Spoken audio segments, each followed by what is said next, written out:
Hi hello friends, welcome to Saleem auto electricals Rajampet. ఇది చూడండి, Toyota Innova ఒకటి వచ్చింది మా దగ్గరికి. ఇది వచ్చి కావలి వల్ల వెహికల్. ఇది నెల్లూరు జిల్లా కావలి. ఇది నీళ్ళల్లో మునిగిపోయింది, సగం వాటర్ డ్యామేజ్ అయింది, సగం దాకా మునిగిపోతే ఇది వచ్చి కావలి నుంచి నెల్లూరు ఆటోనగర్ తీసుకుపోయినారు వెహికల్. వెహికల్ తీసుకుపోతే ఆడ 20 days దాకా ఈ వెహికల్ పెట్టుకొని ఆడ వాళ్ళకి ఏం జరిగిందో మనకైతే తెలియదు. వాళ్ళు మన వీడియోస్ చూసి అన్న కాల్ చేశారు, నాకు ఈ మాదిరి జరిగింది, నేను నెల్లూరు ఆటోనగర్లో పెట్టున్నాను బండి తీసుకుపోయి, ఆడ నాకు పని అయితే చేయలేదు, అది పోయింది ఇది పోయింది అంటారు, కానీ బండి అయితే స్టార్ట్ చేసి లేదని చెప్పారు. నాకు కాల్ చేస్తే మీరు చేయిస్తారంటే నేను చేసి ఇచ్చేదానికి కదా ఉండేదని చెప్పాము.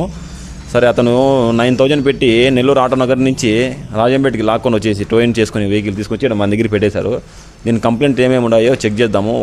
వాటర్లో మునిగిన బండికి first of all engine oil, gear box oil, coolant water అన్నీ చేంజ్ చేసి, దాంట్లో సెల్ఫ్ మోటార్లో డైనమాలో అంతా నీళ్ళు అయితే ఫుల్ పోయినాయి. సెల్ఫ్ మోటార్ ఓపెన్ చేసి డైనమా ఓపెన్ చేసి క్లీన్ చేసి దాంట్లో ఏమైనా పార్ట్స్ పోయింటే కొత్తది వేసి ECM, injector ID, fuse box, cluster meter అన్నీ ఓపెన్ చేసి ఉన్నారు వాళ్ళు. ఏమేమి పోయినా చూపిస్తాను చూడండి, మీకు కూడా చూసి ఏమేమి పని ఉన్నదో చేసి కస్టమర్కి అయితే బండి ఇద్దాం. చూడండి, ఈసీఎం, క్లస్టరు, ఇంజెక్టర్ల ఐడి, ఫీజ్ బాక్సు అంతా ప్లేయర్ అంతా ఊరితీసి పక్కన పెట్టేశారు. దీనికి ఏం బిగికుండా ఇచ్చి పంపించేసారు బండి. ఇవన్నీ బిగించి పాత బిగించి చెక్ చేద్దాం దీంట్లో ఏమేమి పోయినాయో. ఈసీఎం ఓపెన్ చేస్తున్నాం, ఈసీఎం కూడా ఓపెన్ చేసి చూపిస్తాం మీకు ఈసీఎం బాగుందా లేదనేది.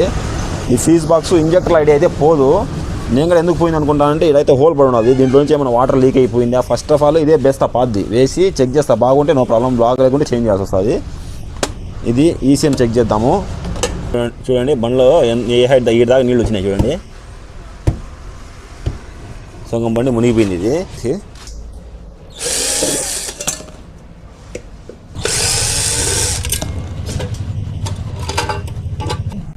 ఏరే ఫీజ్ బాక్స్ వేసి చూద్దాము.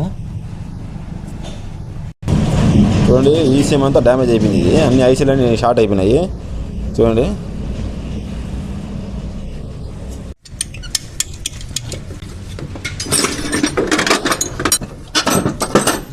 చూడండి డైనమా అయితే ఓపెన్ చేశాను. స్టార్టరు, ఆల్టర్నేటర్ రెండు ఓపెన్ చేసాము. ఓపెన్ చేసిన తర్వాత చెక్ చేద్దాం దీంట్లో పోయినా చూపిస్తా. చూడండి, స్టార్టర్ ఆల్టర్నేట్లో చూడండి చిలిం పట్టింది, ఇదేం కాదు, దీంట్లో బేరింగ్లు చిలిం పట్టిపోయినాయి. 2 బేరింగ్లు చేంజ్ చేసి దీనికి కార్బన్ వేసేసి ఇదే బేసుకోవచ్చు, ఇబ్బంది అనేది పోలేదు. ఆల్టర్నేట్లో 2 బేరింగ్లు పోయినాయి, 2 బేరింగ్లు వేద్దాం. మళ్ళీ 2 బేరింగ్లు దీంట్లో అయితే కార్బన్ బ్రష్లు అరిగిపోయినాయి, కానీ ఏం నీళ్లు పడేందే పోలేదు. ఇవి హలో చూడండి, ఇది చూడండి వాటర్ పడి కరసకపోయింది దీనికి. ఇదొకటి